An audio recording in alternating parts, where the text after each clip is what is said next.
అనిల్ గారు first of all 10 years complete అయిన సందర్భంగా congratulations. Thank you. And Venkatesh గారు కలెక్షన్స్ సక్సెస్ని పెద్దగా పట్టించుకోరు, ఎప్పుడు ఒకేలా ఉంటారు. 230 అని పోస్టర్ మీద పడిన ఏమో ఆయన పట్టించుకోరు.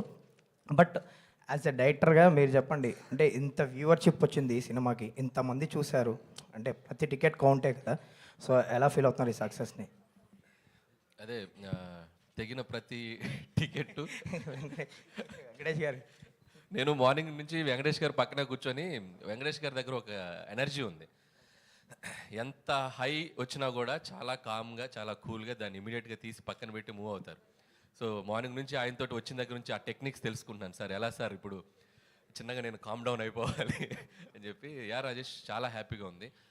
అండ్ ఇంతమంది చూసి ఇంత పెద్ద అప్రిషియేషన్ రావటం, అండ్ రెవెన్యూ సైడ్ కూడా మేము ఊహించిన దానికంటే ఎక్స్ట్రాడినరీ రెవెన్యూస్ రావటం చాలా హ్యాపీగా ఉంది. నువ్వు అన్నట్టు తెగిన ప్రతి టికెట్టు ప్రేక్షకుడి ప్రేమతో, వచ్చిన ప్రతి రూపాయి ప్రేక్షకుడి నవ్వుతో వచ్చింది.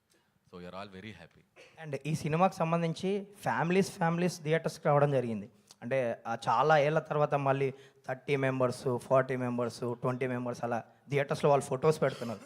సో దాని గురించి అంటే టు బి హానెస్ట్, ఎక్కడో మనకి ఫ్యామిలీ జోనర్ గత 2-3 ఏళ్ళుగా ఎక్కడ రాకపోవటం థియేటర్స్లో అదొకటి కనిపిస్తుంది. అంటే ఎక్కడ సినిమాకి రావటం తగ్గించేసిన ప్రేక్షకులు కూడా ఈ సినిమాకి యాడ్ అయ్యారు.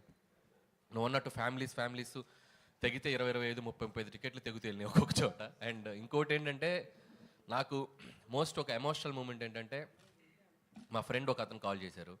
సో వాళ్ళ మదర్ సినిమా చూసి ఒక 30 ఏళ్ళు అయిందంట సినిమా థియేటర్కి వచ్చి. సో ఆవిడ వచ్చి సినిమా చూసి చాలా బాగుంది బాబు అని చెప్పి విష్ చేశారు. అంటే ఇలా అక్కడక్కడ కూడా సినిమాకి కాస్త దూరమైన ప్రేక్షకులు కూడా ఇలాంటి జోనర్స్ వచ్చినప్పుడు ఏంటంటే, ఫ్యామిలీ అందరూ కలిసి వాళ్ళతో పాటు ఇంట్లో మన అమ్మమ్మలు వాళ్ళు కూడా వచ్చి సినిమా చూడటానికి ఇష్టపడుతూ ఉంటారు. సో అలాంటి మిరకిల్ ఈ సంక్రాంతికి మామూలుగా సినీ గోయర్స్తో పాటు, ఫ్యామిలీతో పాటు, యూత్తో పాటు సినిమాకు దూరమైన ఒక 1%, 2% ప్రేక్షకులు కూడా కొంతమంది వచ్చి చూడటం జరిగింది. అందుకే ఇంత టెరిఫిక్ రెవెన్యూస్ అని నేను అనుకుంటున్నాను. వెంకటేష్ గారు సార్